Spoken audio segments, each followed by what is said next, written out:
कुछ आप सभी का स्वागत है क्रिकेट क्लासेस में। तो आज हम करने वाले हैं इस एक्सरसाइज का सबसे इम्पोर्टेंट क्वेश्चन और last question, question number 7। So question number 7 says draw a graph of the equation x minus y plus 1 equals to 0 and 3x plus 2y minus 12 equals to 0. Determine the coordinates of the vertices of the triangle formed by these lines and the axis shade the triangular region. अब ये क्या बोलता है, previous question की तरह ये बोलता है कि हमने क्या करना है, इन दोनों इक्वेशंस से एक ग्राफ बनाना है। ठीक है ना, ग्राफ में क्या करना है, दो लाइंस को ड्रॉ करना है और ये दो लाइंस जो आपस में मिलती है और वो क्या करेगी, एक ट्रायंगुलर रीजन में बनाएगी। तो हमने क्या करना है, जो ट्रायंगल बनेगा उस ट्रायंगल के कोऑर्डिनेट्स बताने और उसका शेड रीजन लिखना है।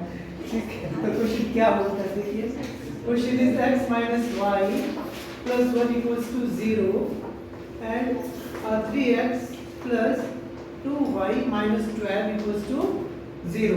जैसा हम हमेशा करते हैं, सबसे पहला काम इक्वेशन नंबर 1, इक्वेशन नंबर 2। ठीक है जी, अब क्या करना हमने, पहले मैं लिखूंगा taking equation 1 x minus y plus 1 equals to 0।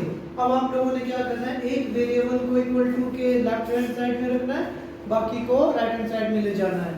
x को रखा मैंने इधर ही, ये दोनों चले जाएंगे दूसरी तरफ, तो हमारे पास क्या आ जाएगा, नेगेटिव y का पॉजिटिव y प्लस 1 बन जाएगा माइनस 1। ठीक है, तो पहली लाइन की इक्वेशन बनाने के लिए जो हमें रिक्वायर्ड इक्वेशन थी वो हमें मिल गई। ठीक है जी, अब हमने क्या करना है, इसके लिए एक छोटा सा मैं टेबल बनाऊंगा x y करके। ठीक है जी, अब मैंने क्या करना है, मैंने आप लोगों को बोला था कि जब कभी भी हमारे पास इक्वल टू के इधर जो भी वेरिएबल है, ठीक है, अगर उसका कुछ भी कोएफिशिएंट नहीं होता है तो हमारी चॉइस होती है, कुछ भी नंबर हम दे सकते हैं, उसमें हमें कुछ भी ज्यादा सोचने की जरूरत नहीं होती है। ठीक है, तो क्या इसमें इसका कोएफिशिएंट है क्या, कुछ 1 है, 1 के अलावा तो कुछ नहीं है ना, तो इसका मतलब मैं इसमें कुछ जो मन करे वो वैल्यू उधर डाल सकता हूँ y की। क्यों, क्योंकि कुछ भी वैल्यू डालूंगा ये फ्रैक्शन में कभी भी नहीं आएगा। तो सबसे पहले मैं सोच रहा हूँ y की वैल्यू मैं डाल देता हूँ 0। अगर मैं y की वैल्यू 0 डाल दूँ तो x की वैल्यू क्या आएगी, 0 माइनस माइनस 1 इज -1। ठीक है जी, अब मैं सोच रहा हूँ y की वैल्यू क्या डाल दूँ, 1 ही डाल देता हूँ, है ना।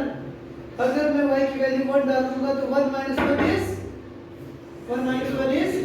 0। तो अब हमारे पास क्या हो गया, एक टेबल की वैल्यू आ गई।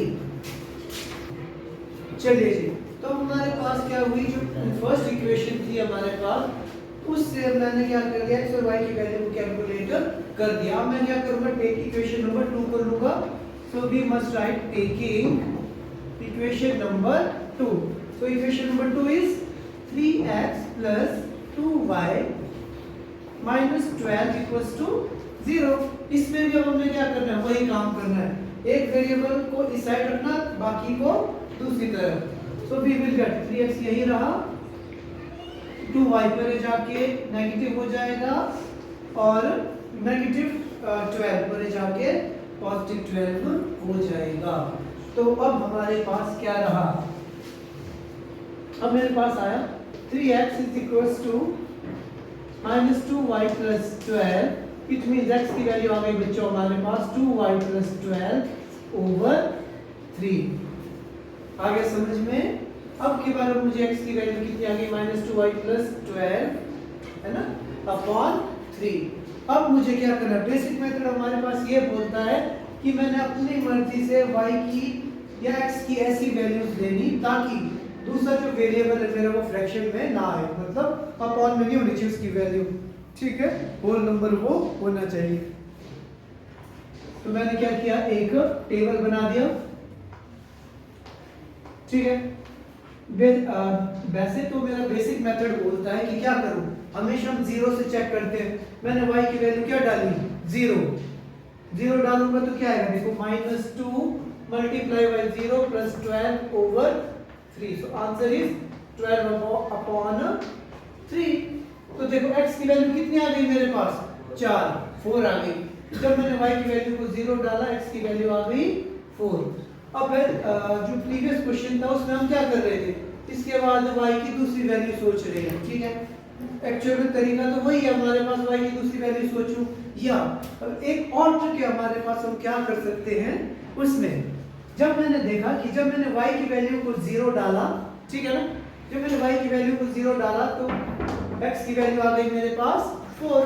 अब मैं क्या करूंगा, मैं सोच रहा हूं क्यों ना मैं x की वैल्यू को 0 पुट करके चेक करूं, ठीक है।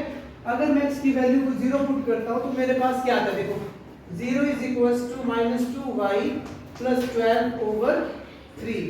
अब क्या होगा, इन दोनों को मैं क्या कर दूंगा, आपस में क्रॉस मल्टीप्लाई, 3 × 0 is 0, 0 = -2y + 12।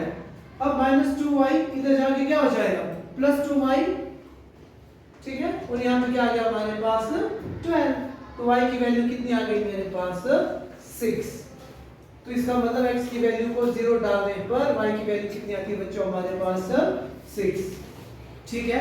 तो आप लोगों ने ख्याल रखना, जब कभी भी हमारे पास ना फ्रैक्शन में है, मतलब इस नंबर का कोई कोएफिशिएंट होता है ना, तो आप लोगों ने हमेशा पहले एक 0 पे चेक कर लेना, अगर 0 पे वैल्यू डाल दिया आपने, ठीक है, उसके बाद अगली बार आपने क्या करना, दूसरे वेरिएबल में 0 की वैल्यू पुट करके चेक कर लेना, ठीक है।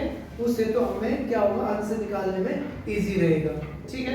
अगर आप ऐसा नहीं करते तो हम क्या करते, मैंने जैसे यहाँ पे 0 की वैल्यू डाली थी, उस पे आंसर आ गया।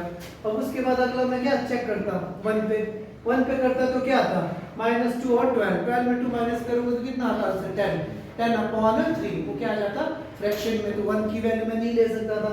अगर मैं 2 लेता तो 2 2 = 4, 12 में 4 माइनस करूंगा तो 8/3, अगेन फ्रैक्शन में आ गया। उसके बाद मुझे देखना पड़ता 3 3 2 = 6, 12 में 6 माइनस करूंगा तो कितना आएगा, 6/3 मींस 2। आई बात समझ में, उस तरीके से भी आप कर सकते हो। उससे अच्छा मुझे ये लगा कि हमें इजी ये रहेगा कि पहले 0 पे चेक किया हमने वैल्यू, अगली बार दूसरे वेरिएबल में भी ना 0 पे चेक कर लेना, तो उससे हमें वैल्यू इजीली मिल जाती है। आया समझ में कि नहीं आया। अब हमारे पास क्या था, सबसे मुश्किल काम, x और y की दो वैल्यूज को कैलकुलेट करना, वो हमने कैलकुलेट कर दिया। अब हमने क्या करना है, सिंपली ग्राफ ड्रॉ करना है। आई बात समझ में, आप सभी ने नोट डाउन कर दिया ये सब, ओके देन, तो हम ग्राफ ट्राई करते हैं इसका। अब देखो इस चीज का ख्याल रखना आप लोगों ने क्या, कि भाई जब आप लाइंस बनाओगे, ठीक है, जब आप ग्राफ ड्रॉ करोगे तो आपने क्या करना है, इक्वेशन भी लिखनी है लाइन की, ठीक है। तो एक लाइन की वैल्यू आ गई बच्चों हमारे पास क्या, एक है हमारे पास 4 0 0 6 है ना, ये सेकंड लाइन की इक्वेशन, और फर्स्ट लाइन की इक्वेशन है हमारे पास -1 0 0 एंड 1, ओके। तो हम एक ग्राफ ड्रॉ करते हैं, जरा ध्यान से देखिएगा आप सभी।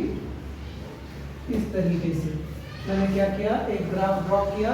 जब कभी भी ग्राफ ड्रॉ करते हो ना, हमेशा ख्याल रखना सॉलिड वाली लाइन पकड़नी, पतली लाइन नहीं पकड़नी, जो सॉलिड है ना मोटी वाली, उस लाइन पे इसको ड्रॉ करना। सबसे बड़ा नंबर 6 है हमारे पास, सबसे छोटा -1, मींस 1 2 3 4 5 6।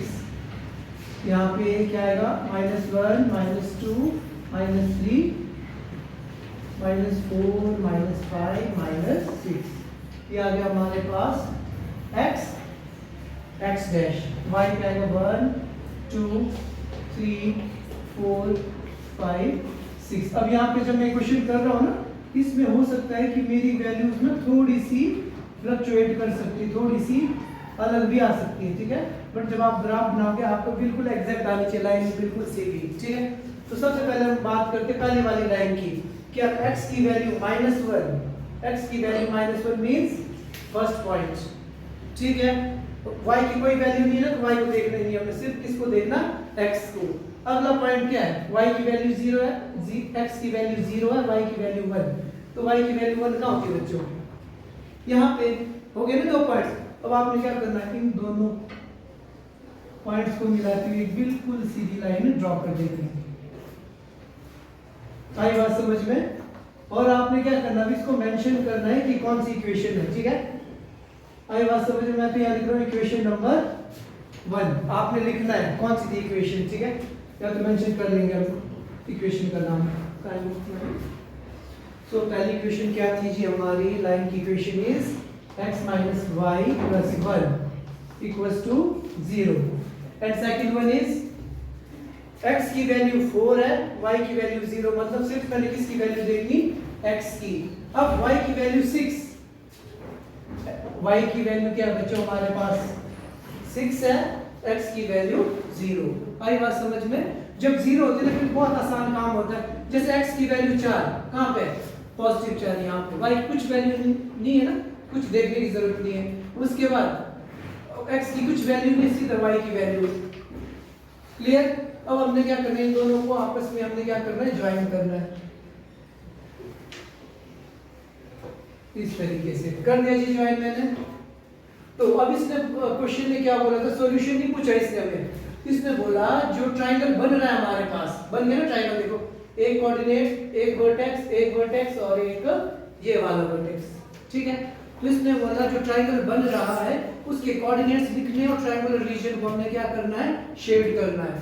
तो ये आ गया A, ये आ गया B, ये आ गया C। समझ में आया? और ये जो दूसरी इक्वेशन थी हमारे पास, इसकी इक्वेशन क्या हमारे पास, 3x + 2y - y = 0। This one is our shade. आपने क्या करना है, इसको शेड कर देना है, ठीक है, इस तरीके से। और अब हम मैं लिखूंगा in triangle ABC coordinates of A, B and C are. A के कोऑर्डिनेट्स क्या है हमारे पास, मुझे लग रहा है कि यहाँ पे 3 के पास है, यहाँ पे लमसम 2 के पास, तो 2, 3। B की वैल्यू कितनी है हमारे पास, -1, 0, एंड पर ए कितनी है, 4, 0। That's it. Most important question 6